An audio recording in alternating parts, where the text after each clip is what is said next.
Pour ce qui concerne l'analphabétisme, qui constitue l'un des aspects du sous-développement, les intellectuels, notamment les jeunes, conscients de leurs responsabilités dans le domaine du développement économique et social, devront consacrer du temps à la lutte contre ce fléau social.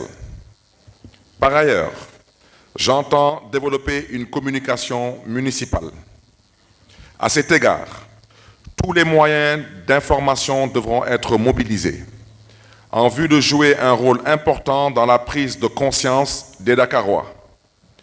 J'entends ainsi établir une communication large et sincère avec les citoyens, quelle que soit leur tendance, et constituer également un instrument de rapprochement, de complémentarité entre tous les acteurs impliqués pour le développement local durable.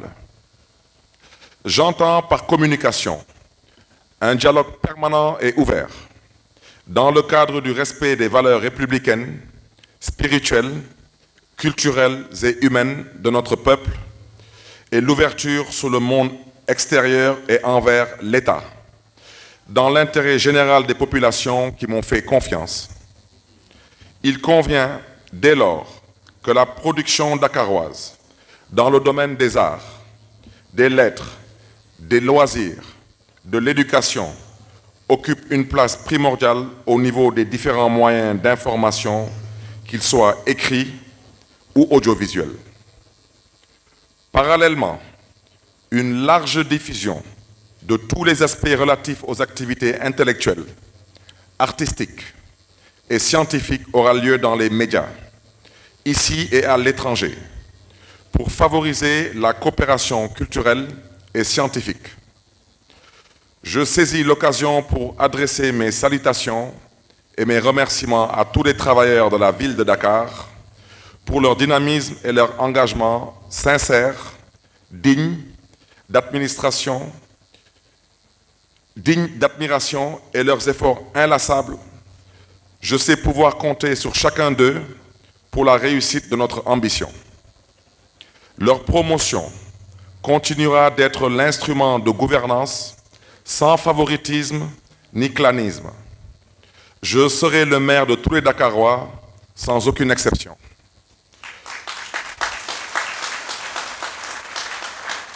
Nous serons au service exclusif des Dakarois, sans distinction d'appartenance politique, religieuse, raciale ou ethnique.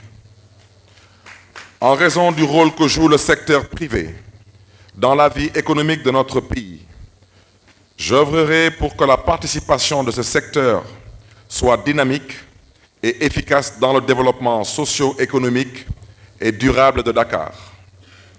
J'en profite pour lancer ici un appel à toutes les entreprises impliquées à Dakar de venir nous rejoindre dans l'ambitieux projet de faire de Dakar une ville dynamique, attractive, capitale, ambitieuse et résiliente.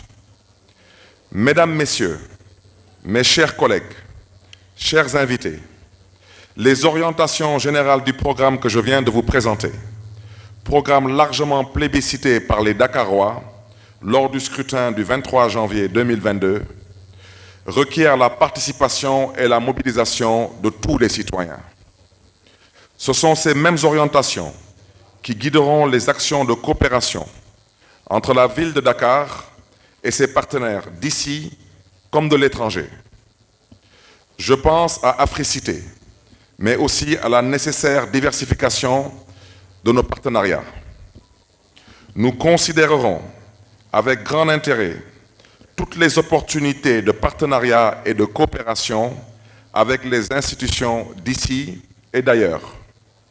Je crois beaucoup à la coopération décentralisée comme facteur de développement durable.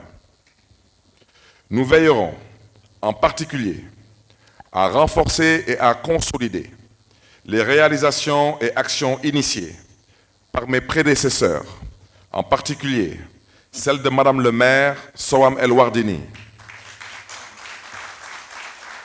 et cela dans tous les secteurs. Chère Madame le maire, j'apprécie à sa juste valeur vos multiples initiatives lors de votre mission à la tête de la ville de Dakar. Je puis vous garantir une parfaite continuité dans la concrétisation de votre noble ambition de servir les Dakarois. Je veillerai pour ma part, en toutes circonstances, à promouvoir des initiatives destinées à consolider la paix, la stabilité et la compréhension entre les collectivités publiques. À cet égard, l'aménagement du territoire devra reposer sur de nouvelles solidarités territoriales, nationales et africaines. Je saisis cette occasion pour présenter au nom du conseil municipal mes sincères condoléances aux familles des vaillants soldats qui ont perdu la vie en Casamance.